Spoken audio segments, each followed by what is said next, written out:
আসসালামু আলাইকুম প্রিয় ভিউয়ার্স, আশা করি সবাই অনেক অনেক ভালো আছেন। তো আজকের ক্লাসে আমরা শুরু করতে যাচ্ছি কিভাবে অ্যাডোবি ইলাস্ট্রেটর দিয়ে আপনি গ্রাফিক্স ডিজাইন শুরু করতে পারেন। তো আজকের ক্লাসটি শুধুমাত্র তাদের জন্যই যারা গ্রাফিক ডিজাইন শুরু করতে চাচ্ছেন কিন্তু একেবারেই কিছু জানেন না, তাদের জন্য বেসিক কিছু বিষয় নিয়ে। তো তার আগে আপনাকে অবশ্যই অ্যাডোবি ইলাস্ট্রেটর তো ডাউনলোড করতেই হবে। ডাউনলোডের লিঙ্ক ডিসক্রিপশন বক্সে দেওয়া রয়েছে, তো আপনি ওখান থেকে ডাউনলোড করে নিতে পারেন। তো আমি এখন আপনাকে দেখাতে চলেছি কিভাবে অ্যাডোবি ইলাস্ট্রেটর দিয়ে আপনি গ্রাফিক ডিজাইন শুরু করতে পারেন। তো তার আগে আমাকে গ্রাফিক ডিজাইনের শুরু করার জন্য অ্যাডোবি ইলাস্ট্রেটরের ভিতরে ঢুকতে হবে। ঢোকার পর আপনি এরকম একটা পেজ পাবেন। তো এই পেজের মধ্যে আপনি ক্রিয়েট নিউতে ক্লিক করবেন, অথবা এখানে CTRL N বা কন্ট্রোল N প্রেস করে একটি নতুন ডায়লগ বক্স আপনি পেতে পারেন। তো আমি যেহেতু আপনাদেরকে জাস্ট একটা সিস্টেম দেখাতে চাচ্ছি, তো তার জন্য ওই যে এইসবের দরকার নেই। আপনি চাইলে এখানে আপনার নামটা চেঞ্জ করে নিতে পারেন। ধরেন আমি এখানে দিয়ে দিলাম হচ্ছে এক্সপেরিমেন্টারি এবং এখানে আমি ক্রিয়েট ক্লিক করে দিলাম। তো এখানে একটা নতুন উইন্ডো চালু হবে। তো আমরা এসে গেলাম মূল পেজে। এখন আমি আপনাদেরকে দেখাবো ডিরেক্ট সিলেকশন টুল এবং হচ্ছে শেপ টুল নিয়ে। তো শেপ টুলের মধ্যে আপনি অনেকগুলো জিনিস দেখতে পাবেন। তো তার জন্য আমি সর্বপ্রথম যেটা দেখাতে চাচ্ছি, সর্বপ্রথম আপনি লক্ষ্য করবেন এখানে সিলেকশন টুল রয়েছে। সিলেকশন টুল সরাসরি আপনি এখানে ক্লিক করে সিলেক্ট করতে পারেন, অথবা আপনি ভি প্রেস করে সরাসরি সিলেকশন টুলটা সিলেক্ট করতে পারবেন। অথবা আপনি যদি ডিরেক্ট সিলেকশন টুল যেতে চান তাহলে এখানে ক্লিক করবেন, এবং যদি এখানে না গিয়ে আপনি শর্টকাট ওয়ে ব্যবহার করতে চান তাহলে সেক্ষেত্রে প্রেস করলেও ডিরেক্ট সিলেকশন টুল ওপেন হয়ে যাবে। তো সিলেকশন টুল এবং ডিরেক্ট সিলেকশন টুলের কাজটা কি তা আমি শেপ টুলের মাধ্যমে দেখাতে চাচ্ছি। এইখানে শেপ টুলের মধ্যে অনেকগুলো জিনিস রয়েছে। আপনি ভাবতে পারেন যে এখানে শুধু একটা রেক্টেঙ্গল দেখা যাচ্ছে, না, এখানে আপনাকে মাউসের রাইট বাটন প্রেস করতে হবে অথবা টাচপ্যাডের রাইট বাটন প্রেস করতে হবে, তাহলে আপনি এখানে অনেকগুলো অপশন দেখতে পাবেন। এখানে মোট রয়েছে 5টি অপশন। প্রথমে হচ্ছে রেক্টেঙ্গল টুল, তারপর হচ্ছে এলিপস টুল, তারপর পলিগন, স্টার এবং হচ্ছে লাইন সেগমেন্ট টুল। তো আমি সর্বপ্রথম রেক্টেঙ্গল টুল দিয়ে স্টার্ট করতে চাচ্ছি। এখানে দেখুন আমি যখন একটা ক্লিক করে ড্র্যাগ করতে চাচ্ছি তখন দেখুন এখানে একটা রেক্টেঙ্গল চালু হয়ে গেছে। তো রেক্টেঙ্গলটাকে বোঝার জন্য আমি কালারটা চেঞ্জ করে দিচ্ছি। এখন লক্ষ্য করুন যে এইটা হচ্ছে সেই রেক্টেঙ্গল। আমি যদি আরও একটা রেক্টেঙ্গল চাই তাহলে সেক্ষেত্রে আবার ড্র্যাগ করে টান দিতে থাকবো। তো এরকম করে আমি অনেকগুলো রেক্টেঙ্গল এখান থেকে পেতে পারি। এখন আমি সবগুলো সিলেক্ট করতে চাচ্ছি, তাহলে আমি সিলেকশন টুলে যাব, এখানে একবার প্রেস করে আমি ড্র্যাগ করব, তাহলে অনেকগুলো যতগুলো রয়েছে সবগুলোকে আমি যদি সিলেক্ট করতে চাই তাহলে এর উপর দিয়ে ড্র্যাগ করব, সবগুলো সিলেক্ট হয়ে গেছে। তো এইভাবে সিলেকশন টুলের মাধ্যমে সিলেক্ট করা যায়। আর যদি আপনি ডিরেক্ট সিলেকশন টুলে যান তাহলে ডিরেক্ট সিলেকশন টুলের অনেকগুলো মজার কাজ রয়েছে, সেগুলো আমি একটু দেখাতে চাচ্ছি। এগুলো একটু ডিলিট করে দিই, একটা মাত্র রেখে দিব আমি। এখন আমি এটা দিয়ে ডিরেক্ট সিলেকশন টুল ব্যবহার করতে চাচ্ছি। তো ডিরেক্ট সিলেকশন টুলে যাওয়ার জন্য আমি প্রেস করলাম, কিংবা এখানে গিয়ে ক্লিক করলাম। এখন ডিরেক্ট সিলেকশন টুলে এখন দেখুন এই যে এখানে রয়েছে অ্যাঙ্কর, তারপরে আবার এখানে রয়েছে অ্যাঙ্কর, এখানে রয়েছে অ্যাঙ্কর। তো এই অ্যাঙ্করগুলোর আসলে কাজটা কি দেখুন, আমি এই অ্যাঙ্করটা প্রেস করেছি, একবার কিন্তু ক্লিক দিয়েছি, দেওয়ার পরে আমি এখন একটা ক্লিক দিয়ে ড্র্যাগ করব। দেখুন এখন কিন্তু এগুলো বিভিন্নভাবে বিভিন্ন দিকে যাচ্ছে, বাট এটা আপনি কিন্তু সিলেকশন টুলের মাধ্যমে কখনোই করতে পারবেন না। সিলেকশন টুলে কিন্তু এরকম আসবে, আপনি টান দিলে এটা ছোট বা বড় হবে, বাট হচ্ছে যে এই অ্যাঙ্কর পয়েন্টগুলো কিন্তু ছোট বা বড় বা এদিক সেদিকে নিয়ে যাওয়া সম্ভব না। এটাকে নিয়ে যাওয়ার জন্য ডিরেক্ট সিলেকশন টুলটা অবশ্যই গুরুত্বপূর্ণ।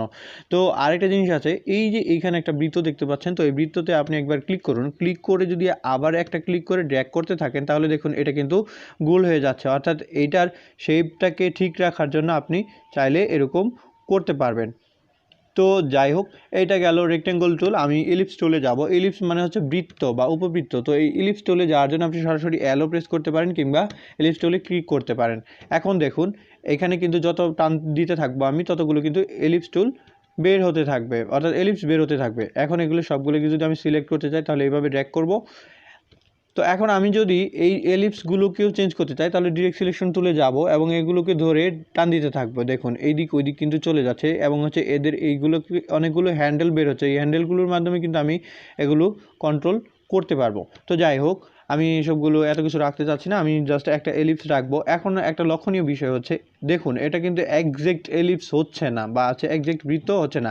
আমি যদি একজ্যাক্ট একটা বৃত্ত করতে চাই তাহলে আমাকে কি করতে হবে, আমাকে এলিপস টুল প্রথমে সিলেক্ট করতে হবে এবং আপনাকে শিফট চাপ দিয়ে ধরে নিচ দিকে টান দিতে হবে, তাহলে দেখুন একদম একজ্যাক্ট একটা বৃত্ত আপনি পাবেন। ঠিক অনুরূপভাবে রেক্টেঙ্গল টুলের ক্ষেত্রেও তাই। রেক্টেঙ্গল টুলটা যদি আপনি সরাসরি ওপেন করতে চান তাহলে প্রেস করতে হবে। তো এখন আপনি একটা বর্গ চাচ্ছেন, কোনো আয়তক্ষেত্র না, একদম একজ্যাক্ট একটা বর্গক্ষেত্র নির্ণয় করার জন্য এখানে শিফট প্রেস করে আপনাকে ড্র্যাগ করতে হবে। তাহলে দেখুন একেবারে একজ্যাক্টলি বর্গ তৈরি হচ্ছে। তো এই হচ্ছে শিফটের ইউজেস। তো যাই হোক, এগুলো আমি একটু সরিয়ে দিতে চাচ্ছি। তারপরে দেখুন এখানে রয়েছে পলিগন টুল, অর্থাৎ একটা ষড়ভুজ এখানে আসবে। শিফট প্রেস করতে থাকলে তাহলে এটা যেরকম ছিল ঠিক ওই আকৃতিতেই ছোট বা বড় হবে, কোনো ইয়ের পরিবর্তন হবে না। তো আমি এটা পলিগন টুল এমনিতেই দেখালাম। তারপরে হচ্ছে স্টার টুল। স্টার টুলটাও এই যে স্টার টুলে নিয়ে যাওয়ার পর একবার করে ড্র্যাগ করলে স্টার টুল বের হবে। আর এটা হচ্ছে লাইন সেগমেন্ট টুল। এখানে লাইন সেগমেন্ট টুল, এটার কাজ হচ্ছে অনেকগুলো লাইন বের করা। আপনি যতগুলো ইচ্ছা যেভাবে ইচ্ছা লাইন বের করতে পারবেন। তো আরেকটা বিষয় হচ্ছে, আমি আপনাদেরকে ডিরেক্টলি আরেকটা কাজ দেখাচ্ছি। এসবগুলো আমি ডিলিট করে দিলাম। এখন আপনি চাচ্ছেন কোনো একটা লাইন ঠিক একটা নির্দিষ্ট অ্যাঙ্গেল বরাবর এত ইঞ্চি লম্বা হোক বা এত মিলিমিটার লম্বা হোক। তাহলে এখন দেখুন আমি কিন্তু কোনো ড্র্যাগ করিনি, জাস্ট একটা ক্লিক করব। ক্লিক করলে দেখুন একটা ডায়লগ বক্স ওপেন হবে। এখানে আমি লেংথ দিয়ে দিলাম ধরুন হচ্ছে 60 দেওয়ার পর আমি এখানে অ্যাঙ্গেল চাচ্ছি হচ্ছে 45 ডিগ্রি। এখানে হচ্ছে ফিল লাইনটা আমি ফিল করতে যাচ্ছি। তারপর আমি ওকে ক্লিক দিব। এখন দেখুন একেবারে ঠিক 45 ডিগ্রিতে কিন্তু ওই একজ্যাক্ট লাইনটা তৈরি হয়ে গেছে। ঠিক অনুরূপভাবে আপনি আপনার রেক্টেঙ্গল টুলের ক্ষেত্রে ব্যবহার করতে পারেন। এখানে একটা ড্র্যাগ করলে আপনি ওয়াইড কত যাচ্ছেন, হাইট কত যাচ্ছেন এটা বের করতে পারবেন। এলিপস টুলের ক্ষেত্রেও তাই। এলিপস টুলের ক্ষেত্রে যদি আপনি এখানে ড্র্যাগ করেন তাহলে দেখবেন যে ওয়াইড হাইট যে যা চাচ্ছেন ঠিক অনুরূপভাবে ওটাই এখানে চলে আসবে। তো যাই হোক, এরপরে আসুন হচ্ছে আমরা একটু ছোটোখাটো আলোচনা করি স্ট্রোক নিয়ে। স্ট্রোকটা আসলে কি? ধরুন এই হচ্ছে একটা বৃত্ত। তো এই বৃত্তে এর চারদিকে কিন্তু একটা বর্ডার রয়েছে, বাট এই যে ভিতরের যেই অপশনটা, ভিতরে কিন্তু একেবারে ফাঁকা। এই যে এখন দেখুন ভিতরে একেবারে ফাঁকা রয়েছে। তো আমি এই ফাঁকাটাকে ফিল আপ করে দিতে চাচ্ছি এবং বর্ডারটাকে ডিলিট করে দিতে চাচ্ছি। তাহলে এই ক্ষেত্রে আমি এই যে এখানে প্রেস করব। এখানে প্রেস করলে দেখুন এই যে বর্ডার চলে গেল কিন্তু ফিলটা হয়ে গেল। আমি এখন ফিলের কালার চেঞ্জ করব। তাহলে এখানে আমি ডাবল ক্লিক করব। ডাবল ক্লিক করলে একটা কালার ডায়লগ বক্স ওপেন হবে। এখান থেকে আপনি কালার ডায়লগ বক্স থেকে কালারগুলো চেঞ্জ করে নিতে পারবেন আপনার ইচ্ছা মতো।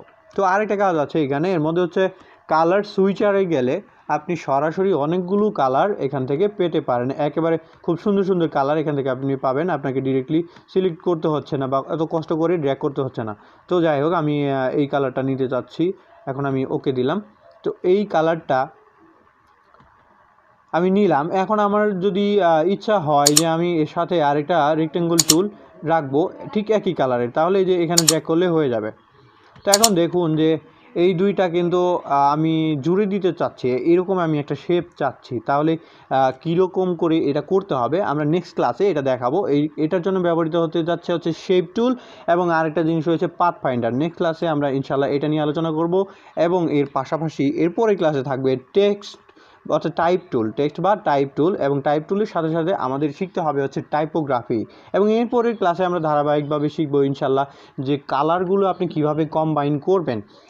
এবং সর্বশেষ যে ক্লাসটা রয়েছে তার মধ্যে রয়েছে হচ্ছে পেন টুল। পেন টুলের কাজটা একটু বেশি হার্ড এই এর মধ্যে, কিন্তু এই পেন টুলটাকে আপনাকে সবথেকে বেশি ব্যবহার করতে হবে। পেন টুলের কাজ নিয়েও ইনশাল্লাহ হাজির হচ্ছি আমরা নেক্সট ক্লাসগুলোতে। ততক্ষণে ভালো থাকুন, সুস্থ থাকুন। আমাদের সাথে থাকার জন্য আপনাদেরকে অনেক অনেক ধন্যবাদ। আসসালামু আলাইকুম।